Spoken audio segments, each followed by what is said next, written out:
see here.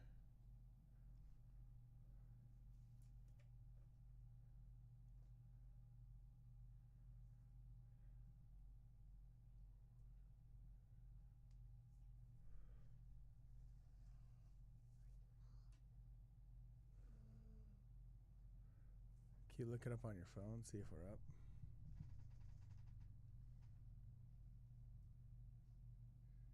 Here we go. Ha ha ha. All right, we are live, ladies and gentlemen. How's it going? Welcome to Midnight Mormons. We got a little surprise stream here coming up with me, myself, and I, as well as Brittany the Shadow. What's going on, guys? We decided we'd have a little bit of fun and just jump on the live stream here. Big day. Big day in the Church of Jesus Christ of Latter-day Saints. Also just a big day for a lot of people in general. Hit us up in the chat if you guys want to hang out, want to talk about what's happened recently. We'd love to be a forum for some solid discussion. It happened to be that my wife and I, Brittany the Shadow, decided that we wanted to start doing some This Week in Culture live streams. I don't know if you guys, you married cats out there, or you guys that are dating phenomenal women out there. My wife is all up on pop culture, a lot more than I am. And sometimes I appreciate that she keeps me in the know. Sometimes? Yeah. So most times. Mm-hmm. In fact, probably all times. So anyway, we thought we'd just kind of have a fun cultural stream and start just hanging out with you guys and enjoying life and doing all of that like once a week. However, then this big bomb of Congress happened, and oh my lordy, it just exploded yesterday. And even since we recorded our first initial reactions yesterday with the guys, I just opinions are developing, perspectives are changing. So we thought we'd come out here and give you guys a chance to talk and inquire and say, hey, you know, these are my thoughts. We want this to be a fun, cool place to hang out.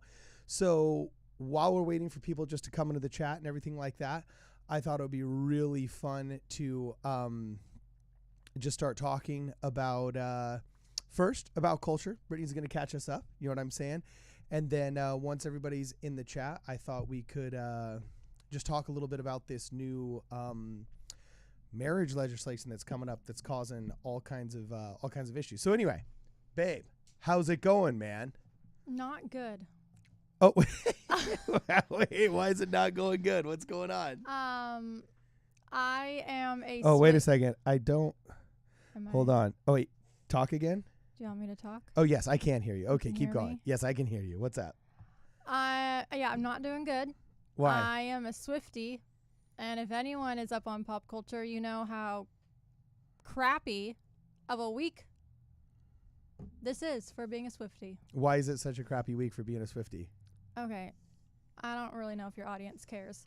But so Taylor Swift announced her Eras tour, and she sent out, or Ticketmaster, evil well, Ticketmaster. I think I give our audience some credit. Like, just like there's male feminists, even though like 83% of my audience, according to the analytics, is male. Just like there's male feminists, I'm sure there's male Swifties out there.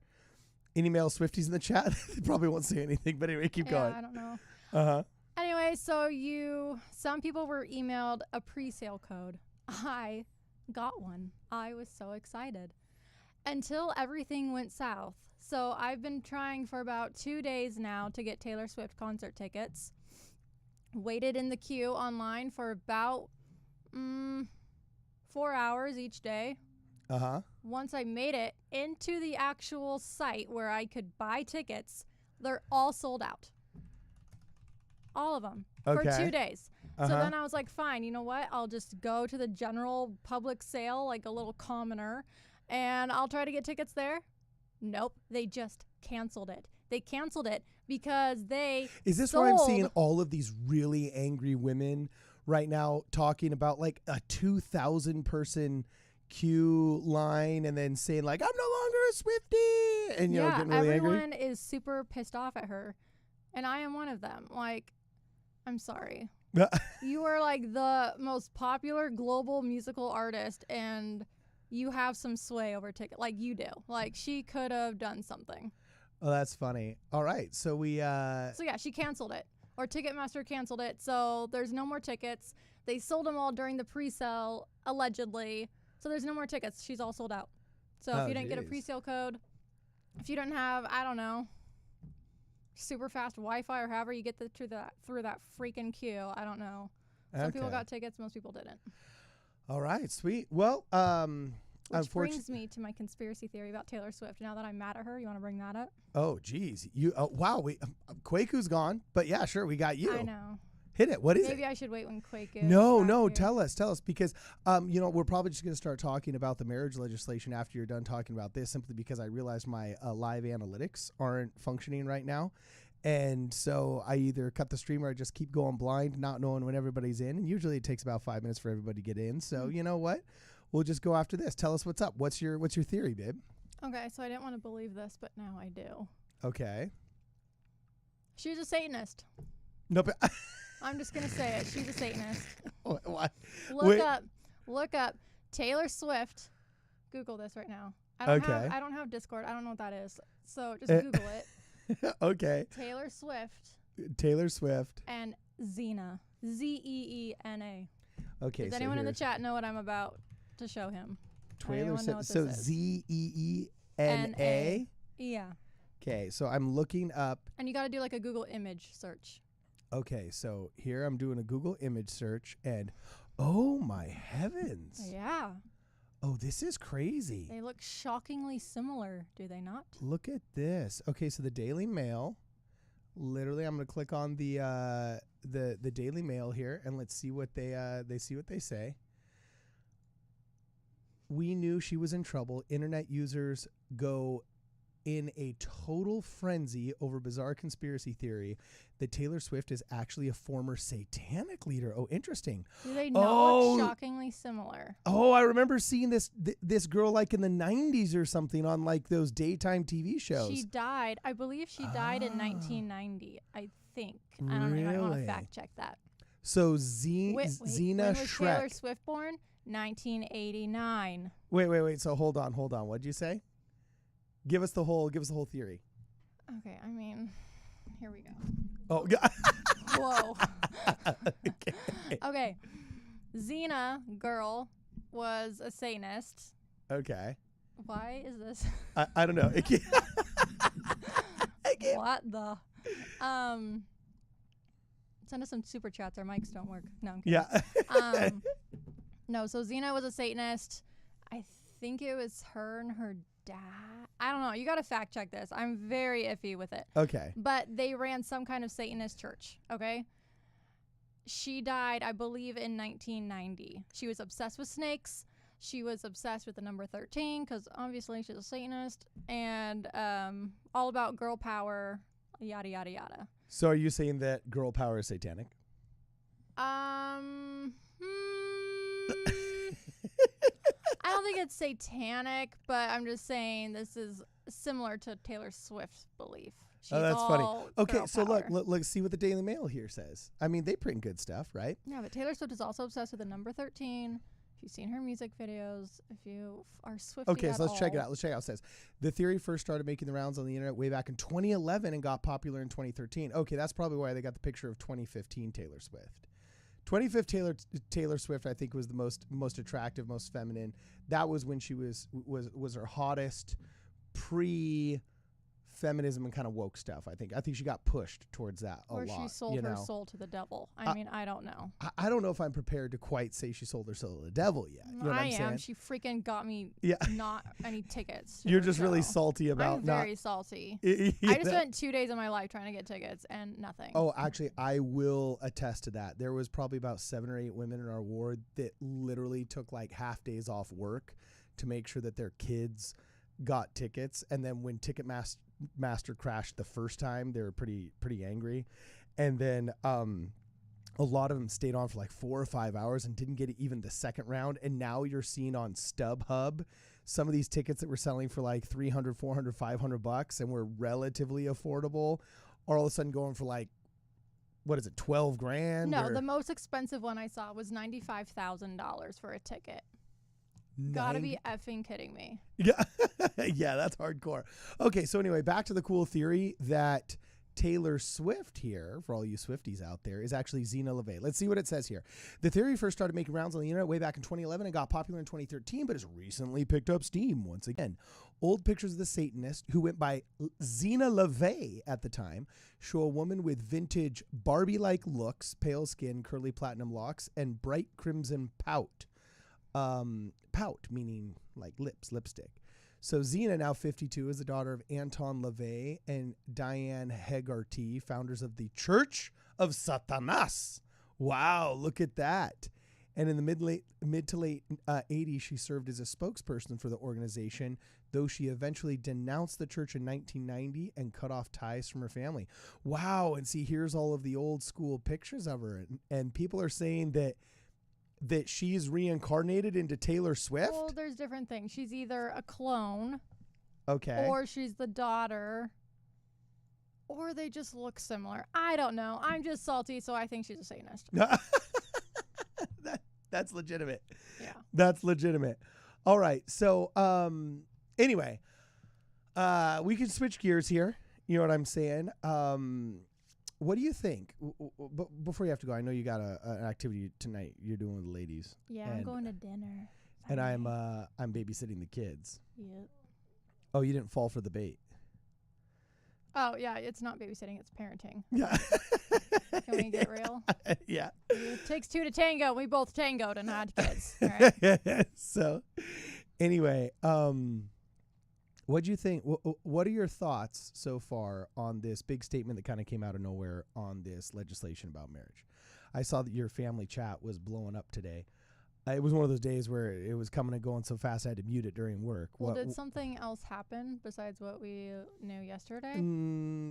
Well, because honestly, I've been gone all day. I don't know what's going on. Well, what did you think yesterday? Tell me what you thought yesterday. I didn't know what to think. I was very confused by it all. Are we for it? Are we against it? I don't know. Can we stop beating around the bush? Like, I don't know what we're doing. That's my view. I don't know what's happening. Yeah, we're the authorities on this subject right now. If there's any question whether or not we operate in real time here, there's your answer. Okay, so basically yesterday, me, Brad, and Kwaku jumped in the studio and we recorded a quick response and a reaction to the statement issued by the church, which seemed to be actually, honestly, just a very well-rounded milquetoast statement saying, hey, look, all of us know what our doctrines on marriage are and our value of the traditional family, and that's not going to change, okay? At the same time, we want to ensure that we give unto Caesar that which is Caesar. We render unto God that which is God. And Caesar, a.k.a. the political society around us, needs to figure out this whole marriage question, and they're proposing legislation, and we want to make sure that we're helping ensure the rights of any kind of LGBTQ citizens that might or have been affected and so on and so forth. Like it seemed like they wanted to not play both sides, but address both sides respectfully. And all of us thought, hey, oh yeah, this is great. This is awesome. Previously, all of us have been dubious of the culture war. Kwaku had said he thought that this was kind of like a humorous admission amongst boomers and Gen Xers that, oh, the culture war is over. But in a binary system that seems to be winner take all, mostly because of a sensationalized media that tries to push winner take all narratives, we thought, oh, hey, this is great working forward. Now, I started doing some investigating today, and I was aghast at some of the details. Yesterday, I thought, oh, this is a good start. The church is showing that doctrinally it's uncompromising, but socially it's willing to play ball in good faith and a good effort to try and craft a better society. However, I listened to a lot of prominent statements by Mike Lee. I got into the details of what some of the senators said were in the bill and so on and so forth, what the House of Representatives originally had crafted in 2007 versus, I'm sorry, not 2007, like 2011 versus what it was crafting now versus what iteration has become. And when the church said previously, we're down to play ball with any legislation that you guys got. We just want to make sure there's religious protections in there for people that have sincerely held religious beliefs. I was really surprised at how much their side, if we wanted to put this into an argument of the secularists versus the believing, how much their side just did not want to actually give those religious exemptions, did not want to respect that freedom of religion, and how vulnerable this law actually would make members of the Church of Jesus Christ of Latter-day Saints. A lot of conservatives were really kind of angry that they feel that this would codify gay marriage in a way that would make it so that institutions like BYU couldn't function because they participate in federal funding. They thought that... Well, that's fine. I don't like BYU. I don't care. They thought that, well, for example, if they go after the 501c3 status of the church, our tithing is no longer tax deductible. And that in and of itself has huge tax implications that it affects families in a very, very deep-seated way. And I became extremely disappointed in how I just think this is why we can't have nice things. And I was disappointed in all of the pro-LGBTQ and gay marriage people and the activists because, again, they just, it seems like they literally just hate the church. Like they can't stop hating it and be nice for 30 seconds just to negotiate. Now, with that said, my disappointment didn't just stop with the secular left in our country. It also really kind of angered me at conservatives. Okay, and I'll be honest, because I kind of feel like these ideas were birthed in the 60s. And Ronald Reagan says every generation has a responsibility of, saving freedom for one more generation and passing it on to the next. And we're always only one generation away from losing our freedoms, right? Well, for 2,000 years, marriage has been a Christian institution in the West in which a man and a woman, under the purview of the God that they believe in, joined a union that basically had three purposes.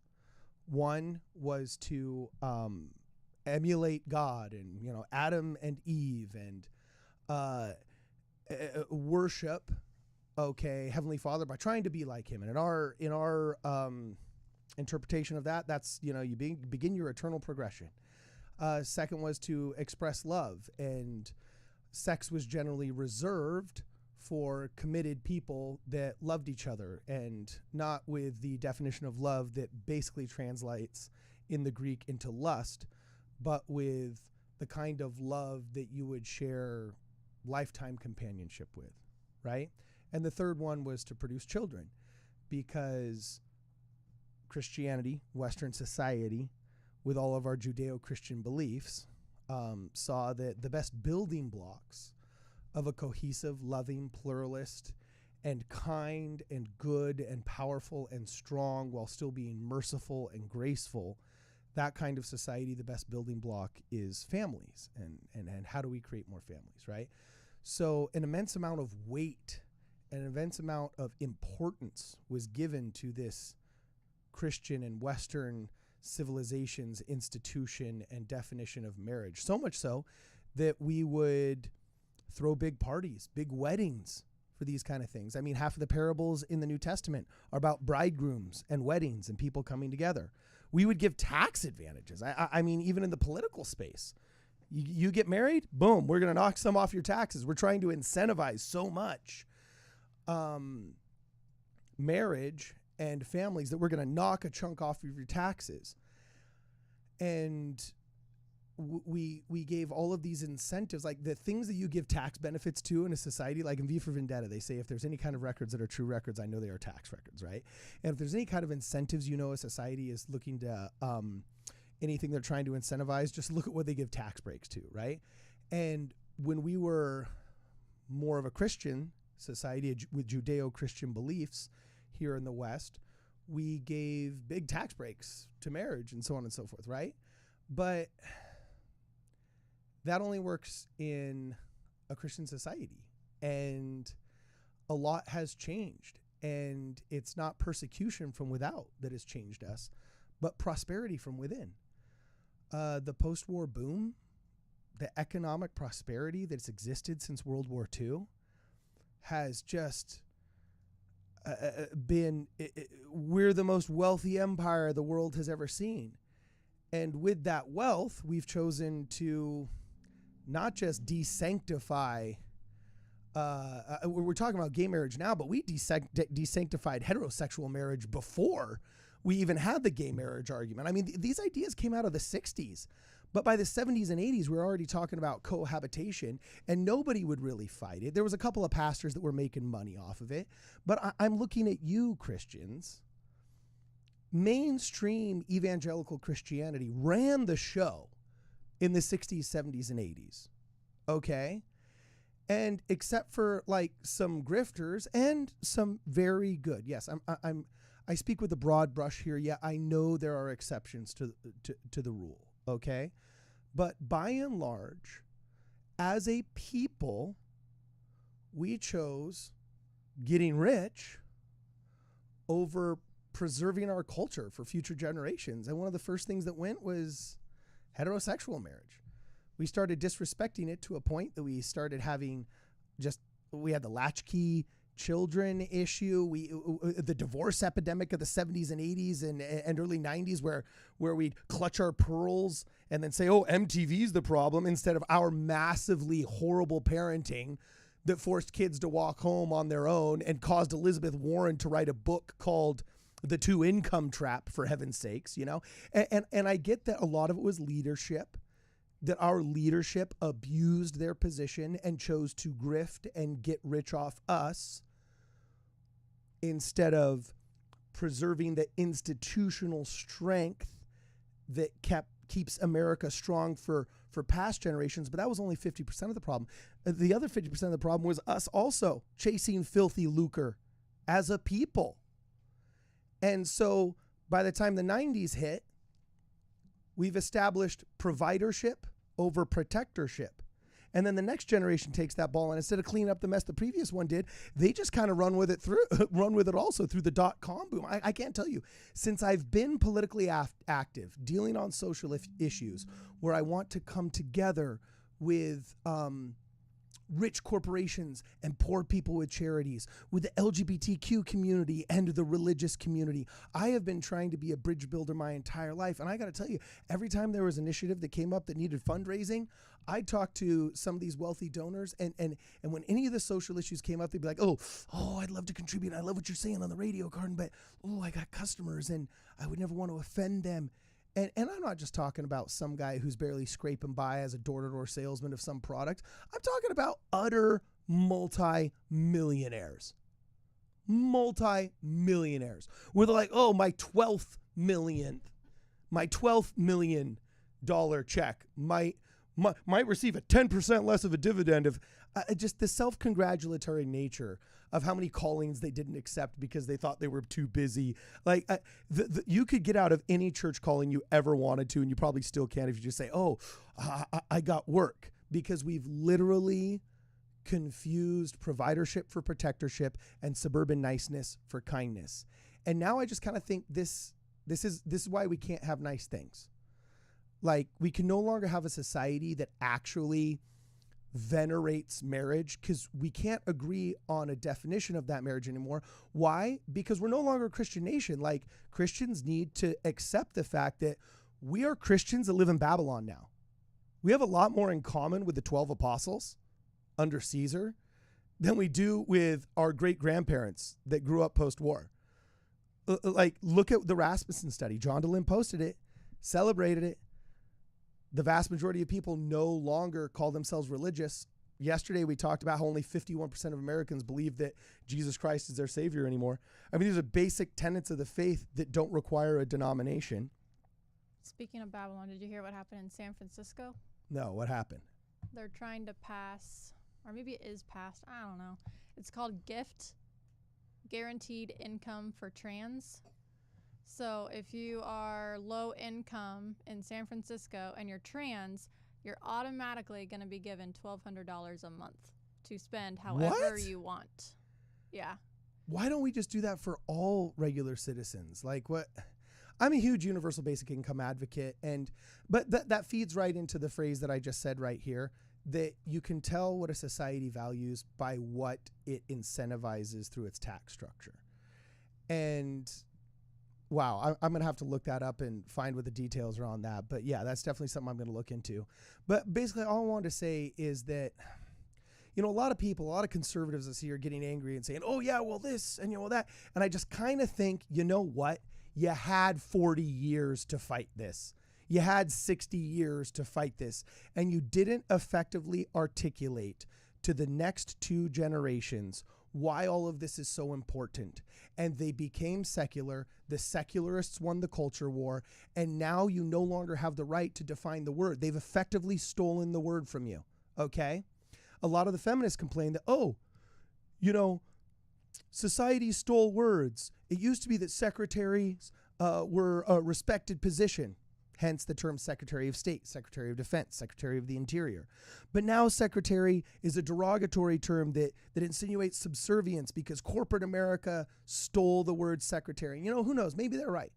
I think the average person, if you were to ask a 15-year-old, hey, are secretaries highly paid and respected or generally lower pay and less respected?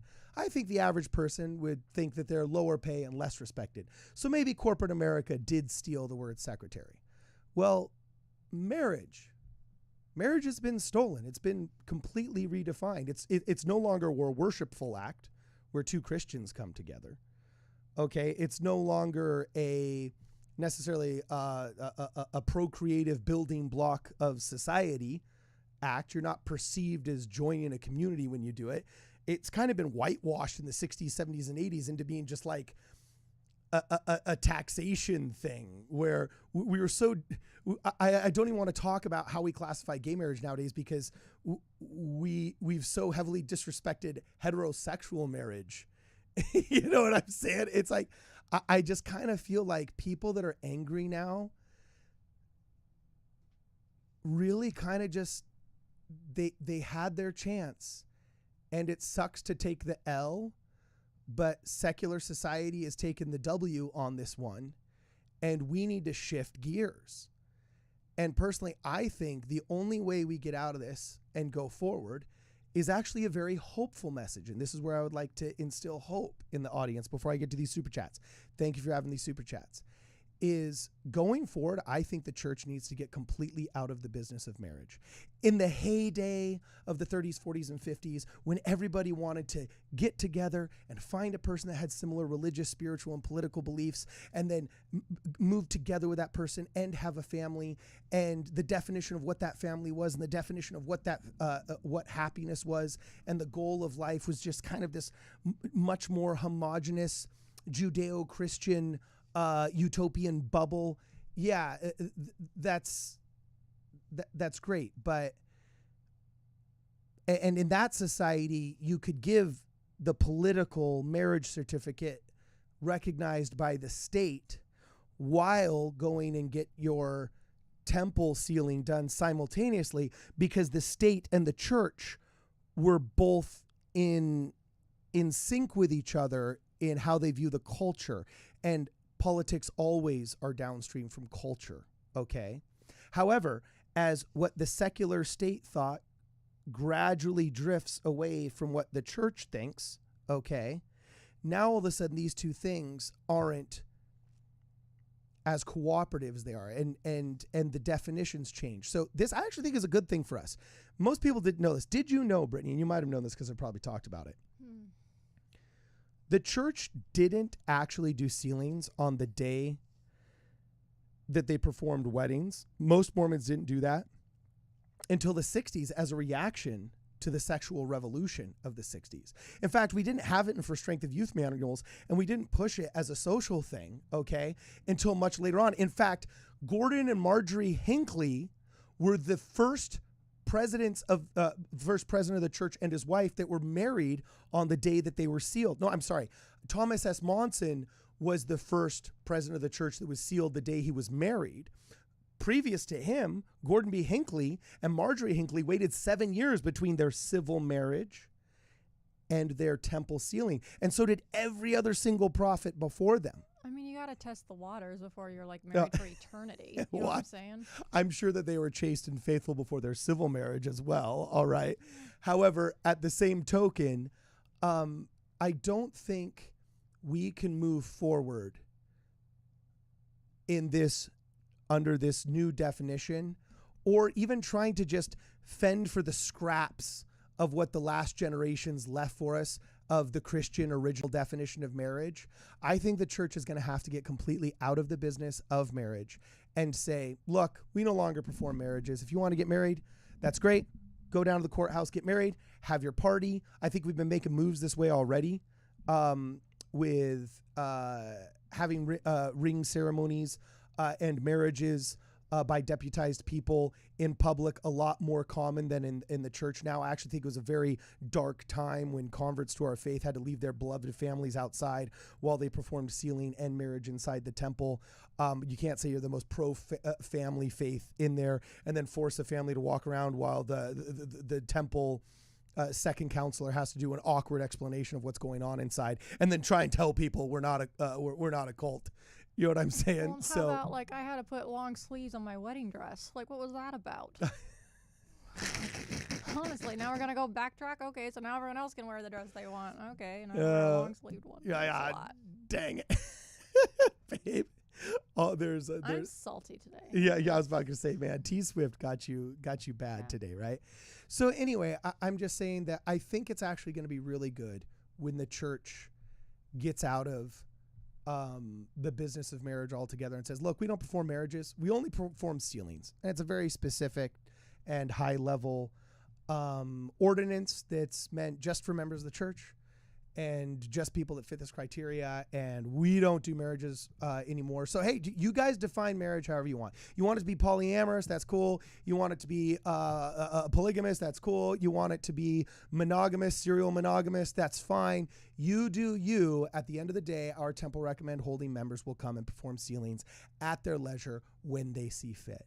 And I think that will be a much more spiritually healthy thing, because I don't think, as we constantly butter churn our definitions, as secularism constantly changes the definitions of words that Western Christianity used to hold sacred, the reverence given to that word marriage, when I say that is my wife, that is my husband, that will get brutalized, will be tainted, and ultimately will be lost. And as more of that social fabric is lost, chaos will happen. Just chaos will increase. And the church does well when there's chaos, because there's either Christ or there is chaos. And whenever we, the people that believe in Christ, show some semblance of order and a way of life that's not so chaotic, people will generally gravitate to us. That's why there's that famous phrase, constantly preach the gospel, and if necessary, use words. I think as we stop using words to fight over gay marriage, we take the L and understand the culture war has been won. It was won before 2008. The culture war was won. The legislation war maybe wasn't. Okay. But 15 years ago, the culture war was already won. Take the L on the culture war. And then, I think we need to fight this bill with whatever political influence we have to make sure that, the L's not so big and they don't take away the 501c3 of the church, which, yes, progressive Mormons and anti-Mormons have tried to strip the church of its 501c3 status at least 3 times I can think of in my life. So don't act like those that hate us are just, good faith actors, just trying to ensure that their LGBTQ brothers are better represented and so on and so forth. No, there are people out there that hate us, will always hate us, have always hated us, and will use whatever activist talking point is at arm's reach in order to do the church damage. Okay? Okay, well, hold on. Now we want to, This is just getting a little serious for me. Yeah. But also, I feel like another point to get out of marriage is how many people mess up with their boyfriend, do a sin, and so they think, okay, well, I already did that, so I'm not going to go and get married in the temple because there's a stigma where if I don't get married in the temple, then it's like not good. So I'm just going to postpone marriage, and why even try? No, it's like marriage is a good thing. Go get married, do the sealing later. And there is nothing wrong. Like, yeah, I did have a friend when I was in college. His wife was a convert. Her parents were vehemently anti-Mormon. And even though she grew up wanting to be a member of the ward and wanting to be a member of the faith and so on and so forth, her parents forbade it. She couldn't do it. So she was like a dry Mormon, right? They finally make it to college. She takes the discussions and she's like, do I really want to do this? She realizes, yes, I do. And she prays and she converts. But back then you had to wait a year before you could go to the temple. And he'd been dating this girl for 3 or 4 years.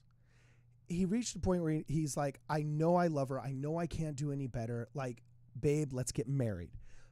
Proposes to her, puts a ring on her finger and everything.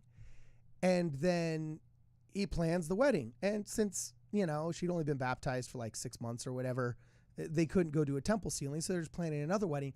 And he got some flack. He got some flack from those stupid, embarrassing members of the church that are so hyper conservative that they give you Christian cringe, and they say, oh, well, if you really loved her, you'd wait another 6 months to get married in the temple. And those kind of crappy people, I shouldn't say crappy people. That's far too judgmental. We're getting a little passionate. You know what I'm saying? Yeah, we're getting a little bit passionate here. But those kind of people don't understand, if you love the person, you will marry them. And he called me up and he said, Cardon, what do you think, man? He's like, am I being selfish? Am I being this? Am I being that? I said, no, bro. I was like, do you think God is up in heaven looking down on you and thinking, bro, you got to wait another 6 months, dude. Hold your horses. No, he's a loving father in heaven that sees one of his blessed daughters in love with one of his blessed sons and is thinking, make it to the church tomorrow. Go get married. I don't care if Elvis does it in Las Vegas. You love each other. Go get married. And guess what? The temple will still be there 6 months from now. So go get your marriage and then make it to the temple, which, guess what, is exactly what he did. And was he following in the footsteps of Cain? Was he a blasphemer? No. He was following in the steps of Gordon and Marjorie Hinckley. In fact, he actually got there faster than the prophet. Than the freaking prophet did. Anyway, babe, I know you got to go. So, yes, please go do your thing with the ladies. I hope you have fun. So that's all I'm saying here, ladies and gentlemen, is that a lot of people think that if this law goes forward, that a lot of people think that if this law goes forward, that all is lost. And I think to a certain extent, no, all is not lost. In fact, we very much this could be a massive blessing in disguise if, at least in North America, it gets us out of the business of marriage without affecting any of our other statuses. You can still be a church. Nothing about being a 501c3 protected church in the tax code requires that you issue marriage certificates according to the definition of Caesar. You can give unto Caesar that which is Caesar's and give unto God that which is God's. Like these are things that are possible to do simultaneously. Yeah, culturally it's a lot different, but we don't worship a cultural God. We worship the real God, right? So anyway, let's go down here and let's address some of these. Super chats. First and foremost, thank you very much, members of the chat. I'm trying to catch up with what you're saying. And it looks like I got have some great conversations. If you have any questions for me, start hitting them up right now. I'll do my best to answer. But EJS, thank you for the super chat. Says, thank you for always bringing these important topics to the forefront with logical analysis and, of course, with some lighthearted fun. Yeah, you know what? That's what it's all about. Just having some fun and giving logical analysis. We just need it. That's a good formula. So thank you for noticing it. The incredible rod of iron with a CTR emoji. Just straight up gives a shout out. Thanks for the shout out. And Jonah Barnes, my man. What's up, Jonah? He's a funny guy. Says, where else can you get discussions like this? Deep, funny, direct, totally candid. It's the best. Nowhere else. We are literally the only faithful live stream on YouTube that I know of. Can anybody in the chat tell me of another faithful live stream? All of them are anti-Mormon. They're all woke, I don't know where you can get it. EJS says, you can't one-up me, Jonah Barnes. Yeah, that's right, baby. That's right. And if you guys want to get into a bidding war via super chats on my channel to prove your masculinity or your superiority, I am all for that. I will gladly arms deal any kind of ego boosts you guys got to get from each other. I 100% fully endorse this and think others should get involved as well. Anyway, Jonah Barnes says, I will go Porter Rockwell all over you, EJS. I'll put your cat in a microwave to show my devotion. To Midnight Morning. That was funny. I never heard that. That is really, really funny. That is really, that was hilarious. So anyway, yeah, like I want to know what you guys think about all of this. Because my heart is heavy that nobody sees any of the bad side of the arguments, or the legitimate doubts that people have of changing the definition of marriage. I mean, this is an institution that has survived pretty much intact as it was from the beginning for 3,500 years. Okay. And to all of a sudden stand upon a hill of arrogance and say, oh, but we know better because we're us now, without giving any kind of deep responses other than when somebody questions you, pointing and saying, oh, well, you want people to self-terminate. Well, you're just an ist. Insert whatever shameful accusation you want to hear. You know, I've never been able to see a really well-rounded conversation on this topic without it being within either a very small echo chamber, like on Fox News, that really only has about like maybe 20 or 30% market share of like the cable news market, which is still like less than 1/3 of how most people see their media. So even though they crush it in the cable news market and have a plurality of views in cable news, they still, you know, only influence 10% of the conversation, while the uniparty's mainstream corporate media controls literally all the rest, except for a few popular radio hosts that have a smaller and smaller market share every year. You know, so I've never seen anybody come out and effectively articulate, hey, here are some of my doubts. And here are like some of my doubts. And it's not just a doubt associated with gay marriage. It's with all of the isms, whether it's feminism, okay, whether it's all social justice, like all intersectionality. There's some really important measurable quantifiers that have tanked since we started embracing this. One of them is birth rate. Look, post-1960s, since we started requiring dual income, that created nothing but dual income, no children. Marketers literally call them dinks. And if you can get dinks hooked on your stuff, then you make a lot of money. So there's actually a financial incentive to have two working professionals not have children, so you can make money off them. And there are marketing terms that we have developed in the past 50 years, not the past 500 years, the past 50 years, in order to classify these people. That's not a formula for a healthy society. If marketers are trying to create, market to, and profit off of dinks, we're going somewhere bad as a society. And what are those? Dual income, no children's.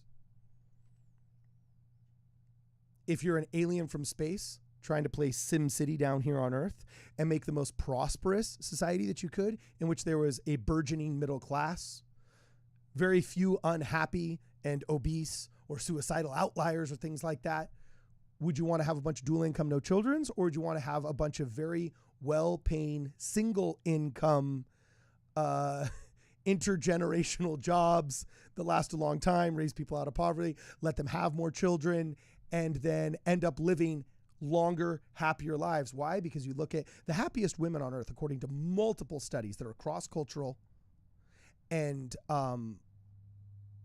multi-generational, show that the more children a woman has, the happier she will be longer.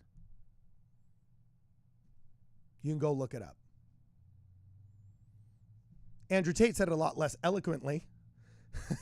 saying he went to his his grandmother's 90th birthday, and there was like 16 people in the room that owed their life to her, and she was the happiest woman on earth, and he was happy for her, and all of them absolutely loved and adored her.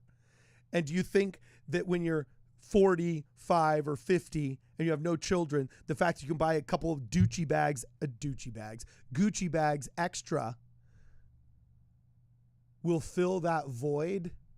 No, it won't. Incredible Rod of Iron. Another shout out.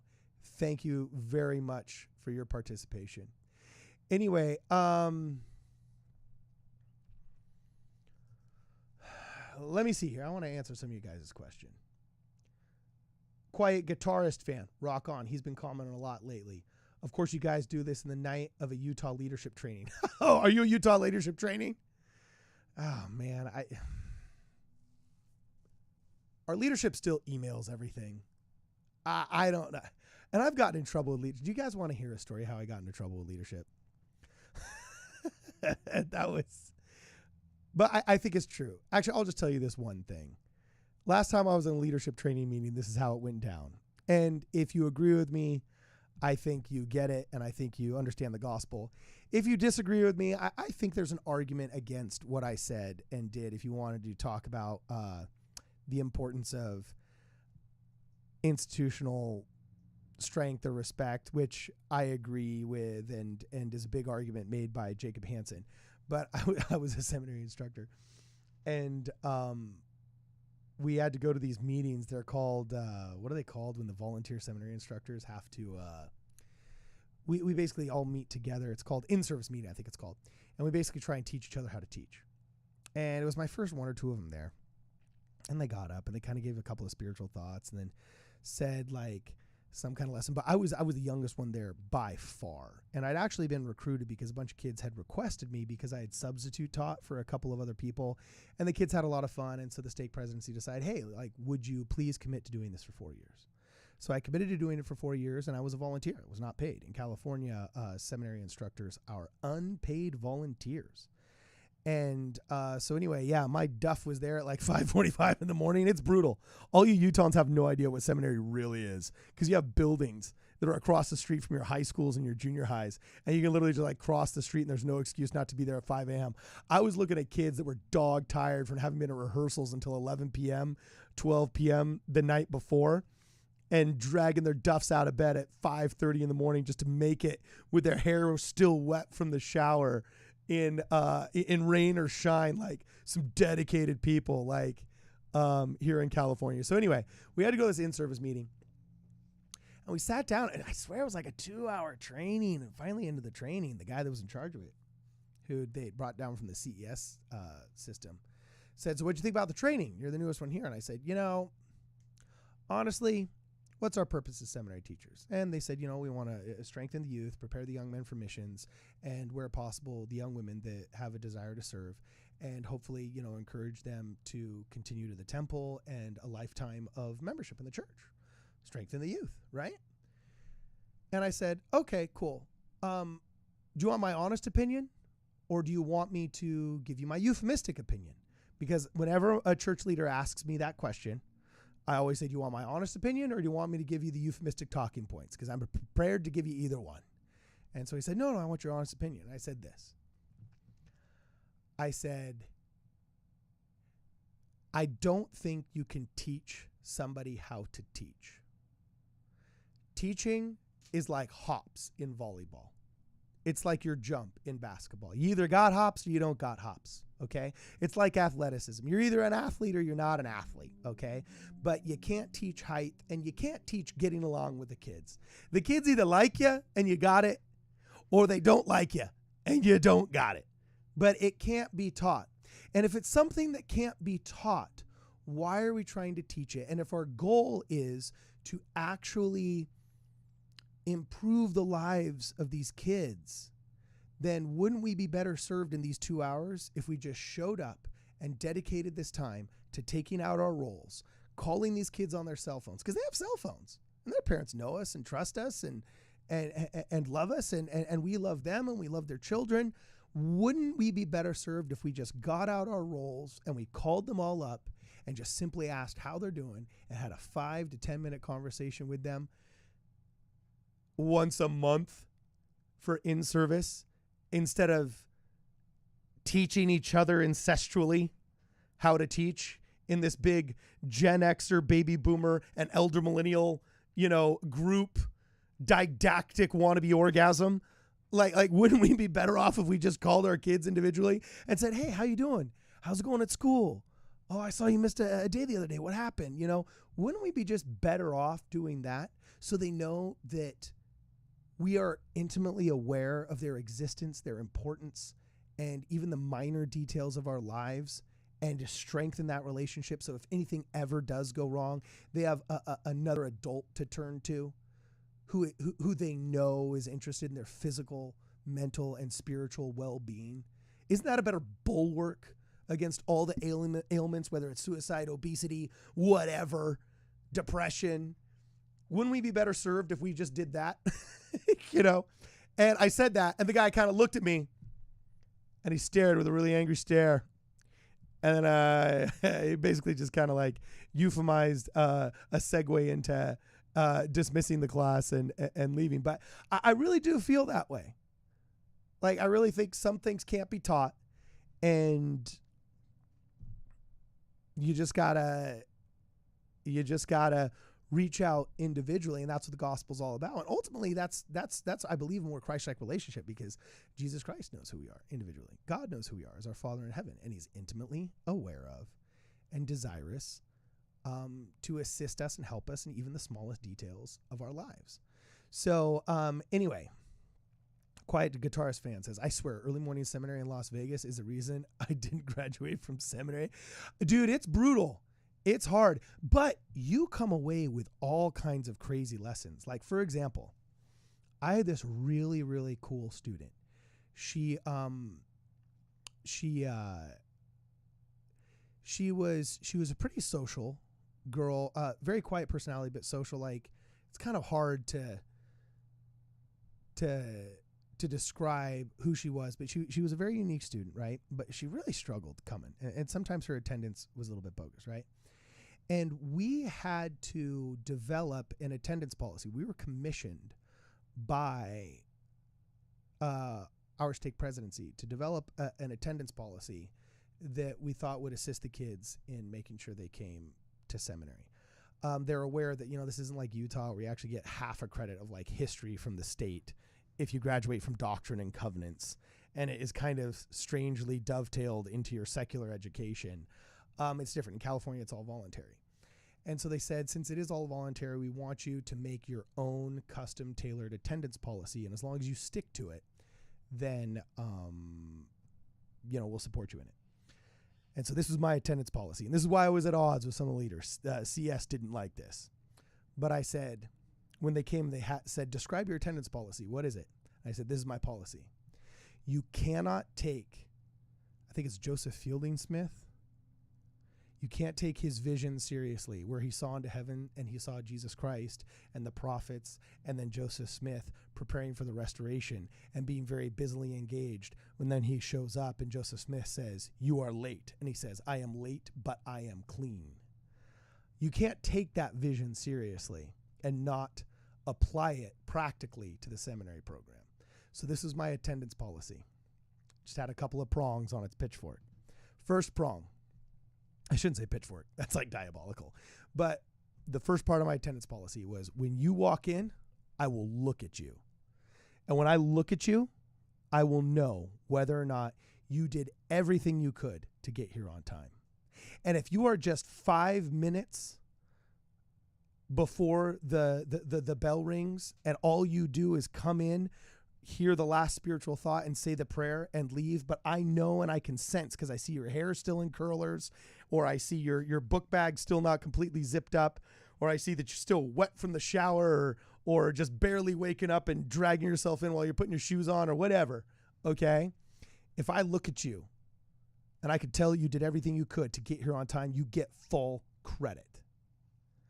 Now, if you come in 1 minute late, and I see that you stop by McDonald's on the way and Starbucks, you're being loud and you're being disrespectful, get the heck out of my class.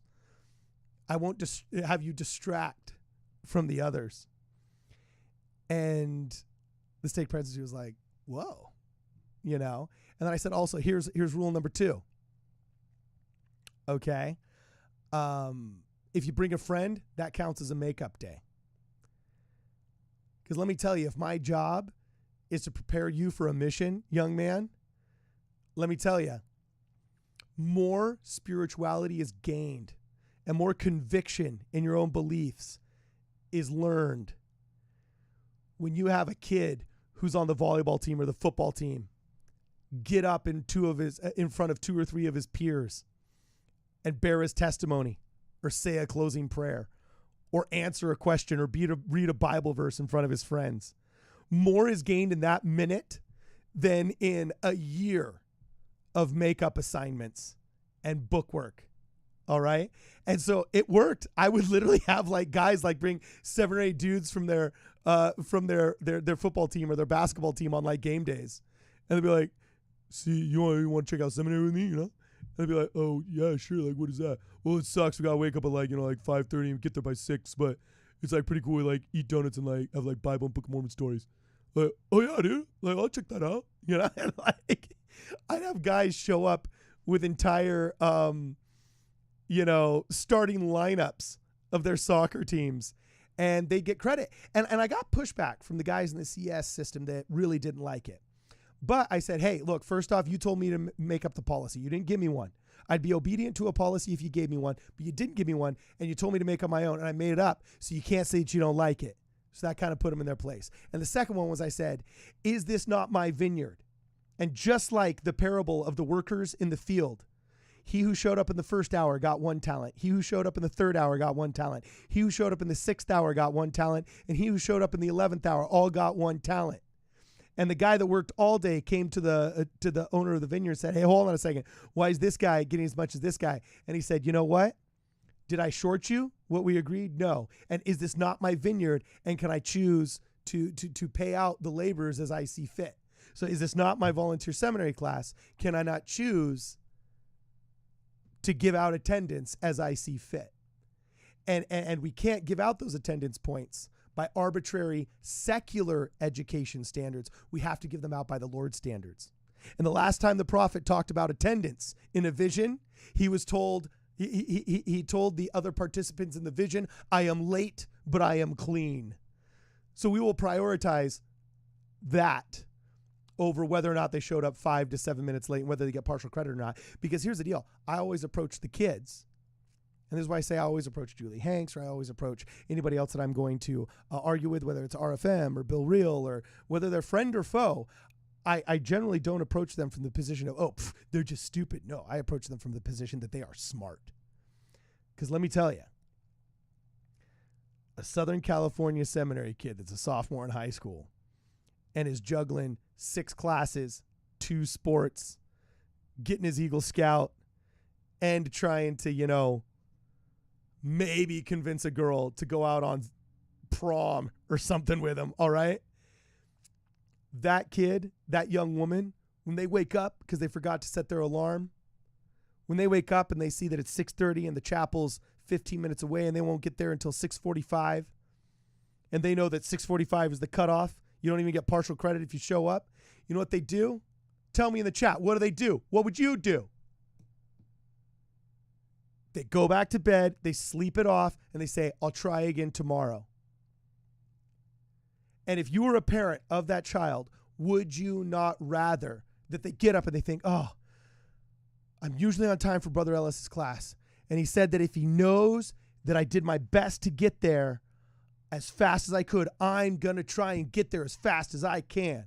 And have them show up. And if they only show up 15 minutes before the class ends, they will at least start their day with a prayer and a spiritual thought. And wouldn't you rather they start their day before they go to the pagan university or to the pagan high school, because we had kids that were actually doing both. Wouldn't you rather, as a parent, that your kids started their days off with a prayer amongst other believing children, trying to figure it out as well, than start it having slept in an extra 45 minutes, rolling over, never really catching up? No. You'd rather have that. So anyway, that young woman I told you about earlier that was, she was not a loudmouth, but still very social, but struggled with with attendance, I'd emailed her parents, and I'd never actually met. I think they were really hardworking people. And I told them, I said, you know what? I know so-and-so has missed like 30 or 40 classes, and that some might think she has passed the threshold of being able to get credit for this year. And I said, but you know what? Boom. From this day forward, it's a clean slate. Total clean slate. And if she can hit 70% more, or just of what's remaining, if she can just recommit and hit 70% again, I will give her full credit. And she actually came back and she started coming, and it was awesome for like another 6 to 8 weeks. Like, we had her back and she was with us, and she was a wonderful addition to the class and everything.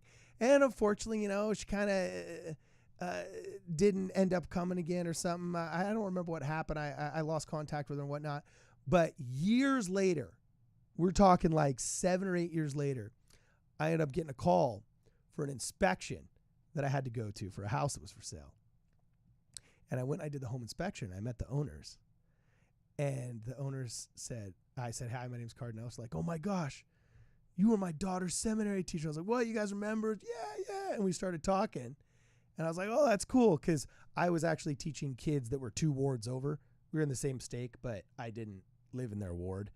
And so I knew a lot of the families, but I didn't attend the same ward of the kids that that I was teaching. Usually that is the case, but since I was called in as a substitute originally, I was teaching like kids from 2 wards over.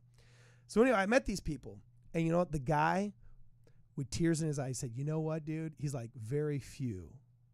He said, thank you. He's like, very few are the times where I really felt something was Christ-like and was like atonement-like. And he said, when you emailed us and said, hey, there's a chance of full credit here, fresh slate, start all over again.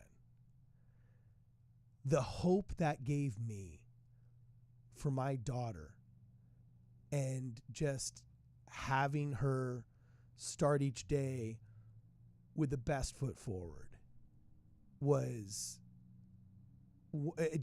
it moved him. And it moved me when I was hearing it. And the spirit was thick. And it was one of the few times where I was like, oh, okay, I got one thing right. You know what I'm saying? I got one thing. Because I've always told people, there's 2 people that I identify with in Scripture. It's the guy that's standing in the square in Matthew saying, forgive me, Lord, I'm a freaking sinner. You know what I'm saying? That's my game. All right? And who knows, maybe as a sinner I've learned a thing or two about repentance, but one of them was that. And I felt like I was able to apply it when I was a seminary student. And you know what? Unfortunately, this girl, she didn't hit the 70% of the remaining 70%. She only ended up attending maybe 45% of the time or whatever it was. I don't even remember. Lord forgets, I forget. But she attended a lot more. And I think she was better off for it. And I think her parents' lives was blessed. I think her life was blessed. And nothing was lost. Only things were gained. And so things are never lost, only gained when you approach things in a Christ-like fashion. So I'm hoping, I'm actually making a segue here. I'm making a full circle here. I'm hoping that same kind of approach happens with this whole legislative marriage argument. Anyway, got any questions here? Wait, isn't that leadership training? I just streamed this for my leaders. Oh, that's funny. Homeboy says he was close to Henderson over at Liberty High School. And let me see. Am I missing? I think I saw another super chat in here. Oh, yeah, I missed it. Here we go. The Incredible Rod of Iron. Thanks, man. He's just, I feel like a stripper. You know, you're not asking me questions. You're just throwing money at me. I'm a spiritual stripper. It's Midnight Mormons. This is the one thing that people are going to clip, too. They're totally going to clip this. After me having opened up my soul about the atonement in Jesus Christ, they'll be like, he's the one that says he's a spiritual stripper. So anyway, Bracken Schweider. Yeah, that's also why I never have to worry about being bishop. Stake presidents, they just get clipped that. I'll just have my wife clip it and send it to them before they give me a calling. Oh, yeah, we ain't calling this guy. So, Bracken Schweider. By the way, I'm already 6 minutes and 50 seconds over my how long I thought I was going to go. If you have any more super chats you want to get out of your system, just send them out now. But Bracken Schweider says, hey guys, love the stream. Well, we love you, Bracken. Y'all have helped me pull out of a faith crisis I've gone through the past few months. Oh, that is so good, man. Interesting. I'd like to hear more of your story because I don't recognize your name from any comments or anything like that. But yeah, anybody going through a faith crisis, we'd love to talk to you. Just pick your brain, see what's going on. Anyway, y'all have helped me pull me out of faith crisis I've gone through the last few months. Just a thought, but y'all should push the content harder on Facebook since that's what a lot of missionaries use. You know what? You're right. It's been a goal of mine forever, but I just barely got. I'm merging all of our content onto Anchor, getting an RSS feed so we can go out onto Google Play and onto Apple Podcast and all these others. And I've been working hard on trying to export the final edit for YouTube. I'm trying to get content up on Rumble as well. I'm hoping Elon Musk converts Twitter to be a competitor to YouTube. And he's announced that he'll hopefully pay 10% more to YouTubers than YouTube pays. I mean, I don't see how that's possible because Twitter's not attached to Google. You know what I'm saying? And Google is what keeps YouTube alive. But I'm trying to push it all out onto other platforms. It's just, it's overwhelming. It's a lot for one guy to do. Fortunately, I prayed recently. I said, Lord, send me a scribe. And I had a couple people volunteer to help out with some aspects of the channel. They know who they are and they get credit.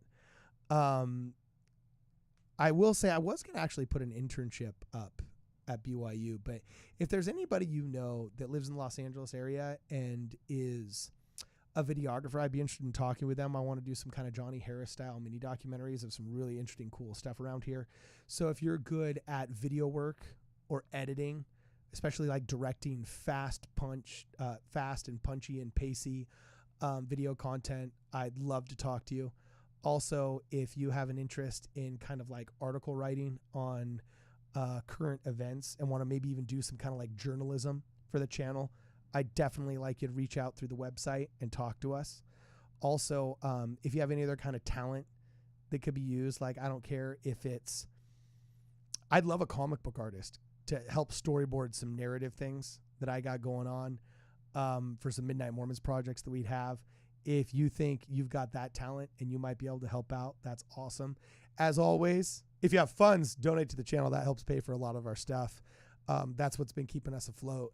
But yeah, if you have some talents that you also think you might be able to share, we'd love to hear from you. So just send some links to your work. I don't engage in snobbery. You don't need a degree in the kind of thing. And I'm actually working on getting you internship credit if I can. So this super chat, it's kind of funny. I can't read the whole thing because my OBS software is cutting out the bottom words until somebody makes a comment. Oh, they made a comment. Okay. Says, found you guys just a few weeks ago. Really enjoy your points of view. Keep the important convos rolling. Awesome. Keith, thank you very much, my friend. And I'd love to know how you found us. In fact, any of you guys got any other questions before I go? Send some super chats right now before I go, and I'll answer your question. I'm going to be shutting it down here in 5 minutes, but I did see an interesting comment here. It says, thanks for your content, Cardon. I'm currently serving as a state counselor and am responsible for the YSA. Hearing you guys has helped me understand a little bit of the younger generation's mindset. Hey, look at that. We got him in the live stream, man. That's awesome. Well, I'm glad to hear that our content is helping. And you know what's interesting? I get a lot of YSA bishops that say something pretty similar. And it's always on Facebook Messenger because they haven't really gotten into the other stuff. Not quite on Instagram or, Snapchat or any of that other stuff yet. But I've had a lot of stake presidents and a lot of young single adults and mid-single adults people text me and say, hey, dude, I just send them to your channel.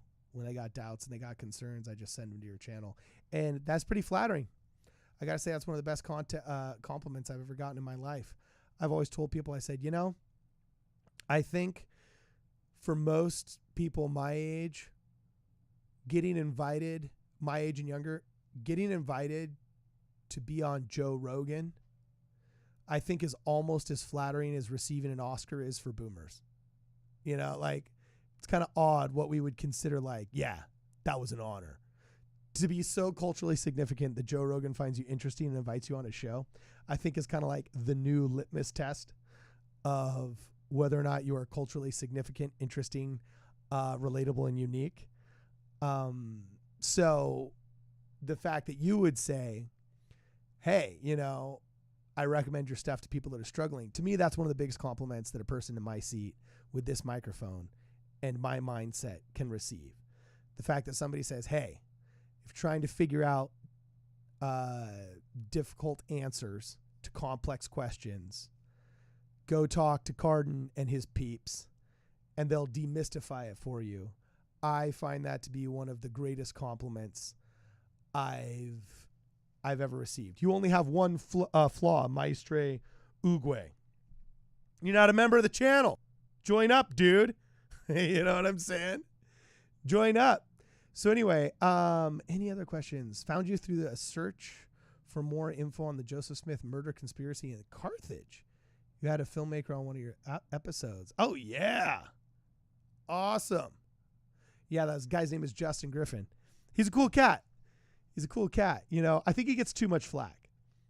I think a lot of people are really salty from bad faith actors that just want to destroy the church.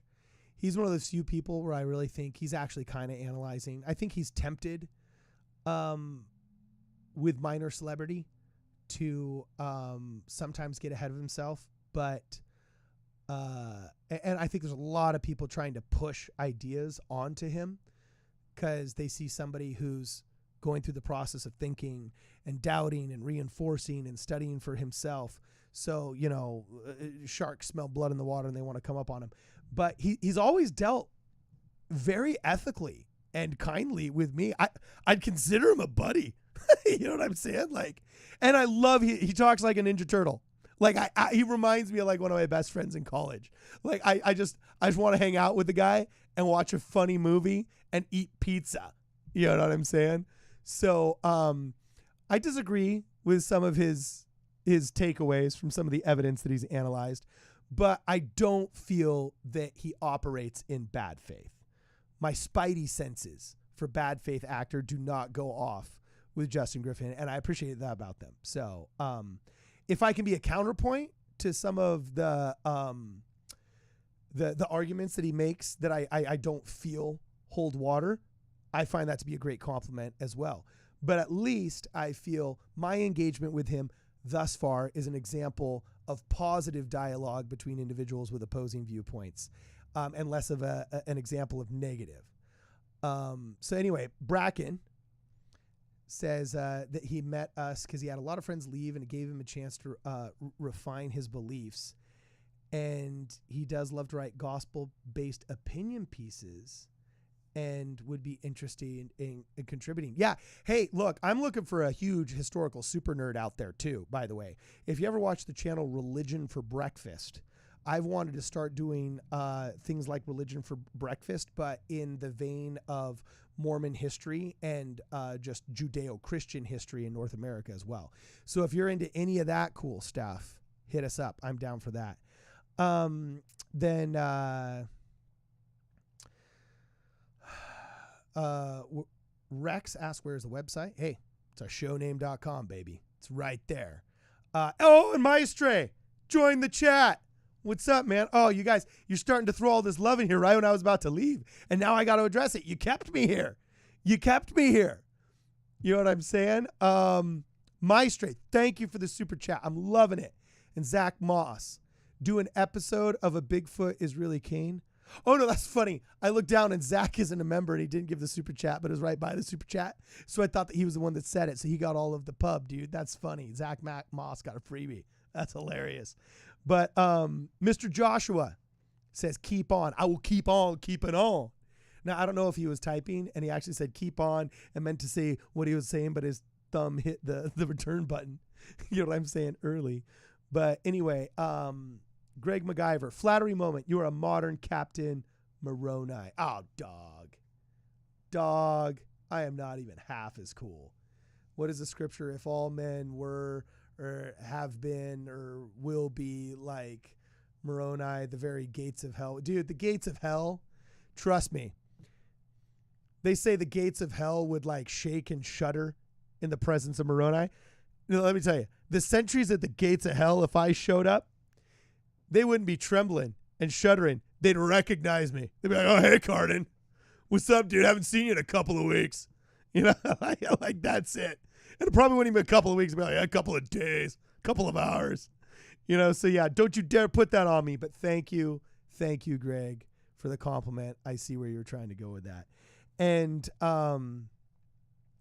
we got Maestre, wow, says I would donate more, but I'm from Brazil and the currency exchange makes it more expensive. Haha. Look, bro, no, this is the widow's mite, man. This is the widow's mite. No priestcraft, no grift here. So far, we have dude, I operate this show at a loss. Everything that we do just goes back in. Anything you can give is amazing. And I'm like, boom, shakalaka. The fact you're from Brazil and you're sacrificing, I dig. That Lulaga, not quite sure about him yet. Seems like a New World Order guy, but you know, I don't know enough about Brazilian politics to opine, but I just see the protest down there and it looks insane. One of my favorite filmmakers too is a Brazilian guy made Cidade de Deus, City of God. If you haven't seen it, watch it. Just make sure that there's no kids in the room because it's pretty graphic. They call it like the Pulp Fiction of South America, but there's some really great cinema that comes out of Brazil as well. Lovely place, lovely people. And so anyway, yeah. Guys, this has been absolutely awesome.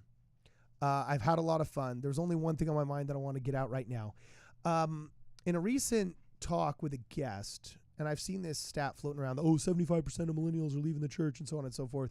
I have on good authority. If any of you is connected with that authority, I want to talk to them because I got to tell you, I don't think those numbers are at all demonstrative of what's going on. I think widespread institutional mistrust is a thing amongst millennials, especially in North America, especially during times of wealth when we are at the top of the pride cycle.